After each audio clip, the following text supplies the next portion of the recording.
I think that the term fan service has gotten out of control in the anime community.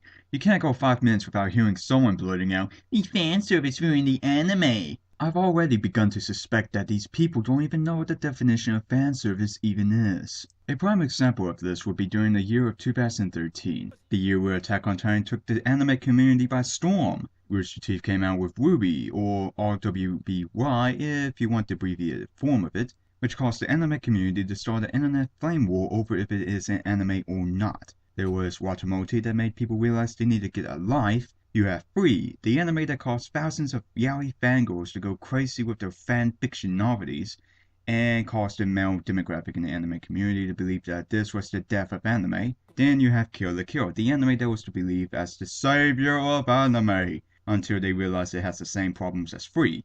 Actually, that's not a fair comparison since I haven't watched Free and because Kill la Kill is not to be taken seriously.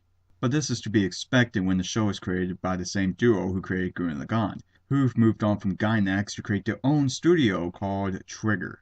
The story follows our protagonist Ryoko Matoi, who is on the search for her father's killer, with her search leading her to Hanaji Academy, which is run by our antagonist Satsuki Kirin, who is in charge of the evil student council, or better known as the Elite Four, and controls the students through uniforms called Goku uniforms.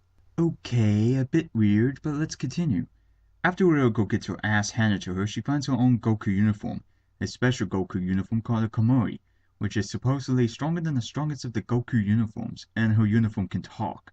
Okay, now we're getting weirder, but again, let's continue.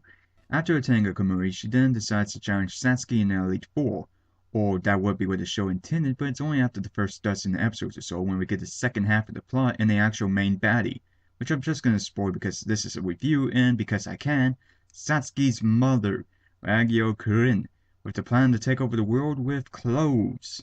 Yeah, not gonna lie, but this is one of those WTF Japan moments, but again, this is to be expected when the show was made by the same people who made Gurren Lagann. Right now I can see the comments flowing in as the haters say that Kill la Kill has no story. It's just a bunch of tits and ass on the screen. Gurren Lagann had a deeper story than this piece of shit. And that's where you would be wrong.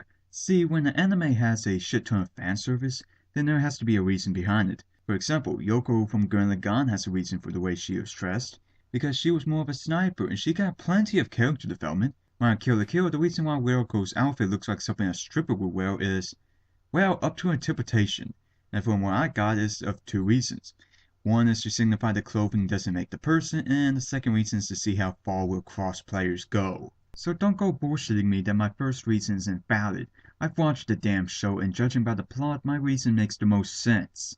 But what of the cast? The characters are fun to watch, but not a whole lot of them are memorable.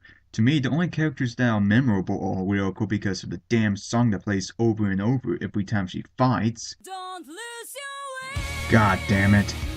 Satsuki for being a cold-hearted bitch, Nui for being insane and also because she reminds me of Yuno from Future Diary, Ragyo for having a huge ass light beam around her each and every time she comes on screen, and Gamagori, who I swear changes his size from being an 8-foot tall bondage freak to being as tall as a damn skyscraper. There is one other character that is quite memorable, and that is Mako, but she is memorable in a sort of a bad way.